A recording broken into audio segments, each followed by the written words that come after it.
So Tencent, which is a large, like multi-billion dollar conglomerate, now is the majority shareholder of Grinding Gear Games. And I said this would happen about a year and a half ago, but there's no point in being like, I told you so. I mean, imagine being on a fucking boat with 50,000 people, and you're like, this boat's gonna fucking sink in the middle of the ocean, and then it sinks, and as you're drowning, you're like, I told you so, where's my high five? No, it doesn't work like that. But this isn't a sinking boat, this isn't the end of the world. And the reason I say that is no matter what happens, I'm sure, I've said this also in the past, that in maybe 2 years from now, we're gonna have a client-side version of Path, a local Path, like maybe like a backdated save file with numbers we can tweak. Kind of like how you could play like Torchlight offline. We're gonna have a version of Path, like my ideal Path. Path in 1.3, but with all the quality of life of 3.4.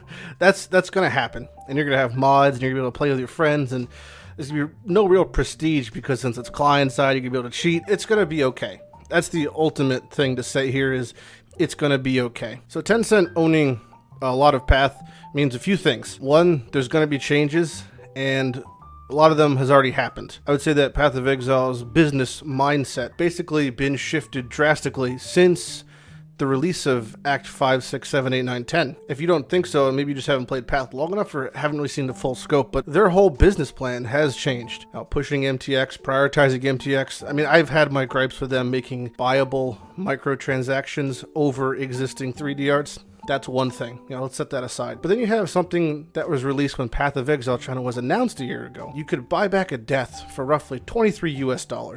So what the problem with that I have is that this doesn't really affect your gameplay as a player.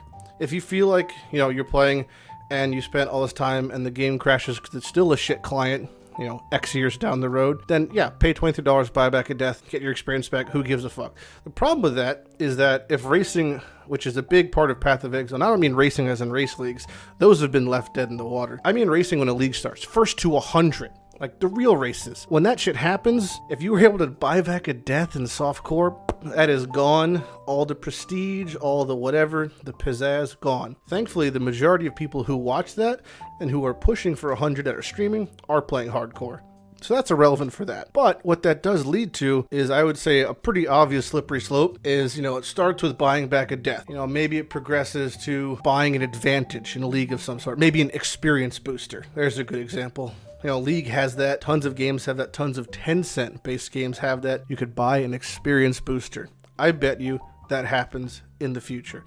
Even further, an IR or IQ booster. Say it lasts a week. There's tons of examples. It's just going to end up where you can just buy a fresh level 80 anyway. That's probably like the ultimate end game scenario. But even that doesn't matter, I would say. Because at the end of the day, you have solo self-found.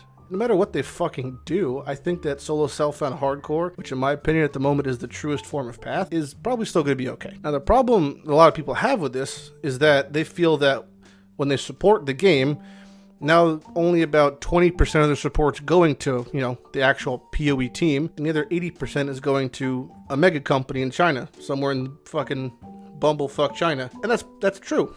To a degree, that's true. If you want to buy a $1,000 supporter pack, and you're okay with $200 going to Path, $800 going to Tencent, that's fine. I mean, are you really buying a supporter pack because you really care about, if Chris Wilson sleeps well at night? Are you caring about if Bex gets, enough food to survive? Like, are you caring about that?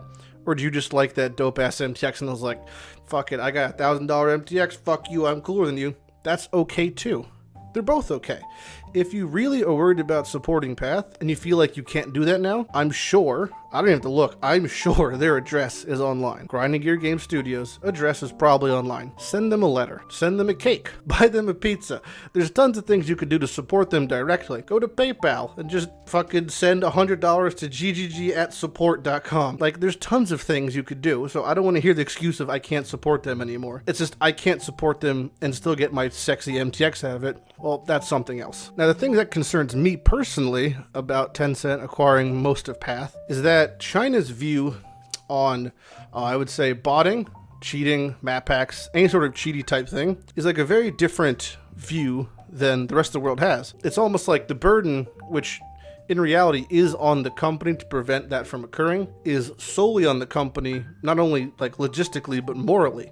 There's a stigma for cheating and paying to win isn't quite there in a lot of China. And this is present in a lot of like big companies, just kind of being okay with botting to a degree or having this pay to win, format. And just this is also pretty prevalent in the Chinese education system until actually recently them cracking down on cheating has become a really big thing. It's weird because there's tons of articles online regarding China's education, even higher forms of education, colleges, universities, regarding cheating as a form of almost admiration.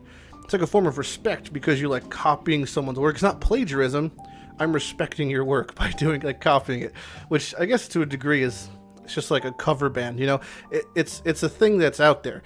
But in games, there's not really much of like a guideline. The correlation is not quite there. It's just that like you cheat, you don't. You cheat, and that's okay. Don't get caught. If you get caught, you're just re-rolling anyway your whole fucking account, and you could bot back up to the top. Like there's ways it's just viewed differently. Ultimately, if you'd like to see a video that talks about this whole Tencent thing in a different light, Tarky Cat's video is good. There's obviously some things on Reddit. I still am kind of boycotting Reddit because I think it's a shithole. So I would say ultimately Tencent acquiring majority of Path is going to affect you as much as you let it affect you. If you don't want it to affect you, it really isn't going to in a big way. If it's something that you think is such a ridiculous, no shame thing that they have done, then stop playing. You as a consumer can voice your opinion with your dollar signs.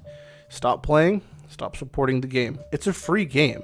So the second you stop buying supporter packs, stop buying MTXs, is the second they might wake up and say, we don't care about this as an art form, we don't care about this as a game, but from Tencent's point of view, as a business, this model might not work. And maybe we should rethink some things, at least give the community a little something back. And I think that's the best angle as a POE community, is I would not try to rely on the sensibilities of Tencent as a caring company, but more as just a business. It's good for business if we're happy.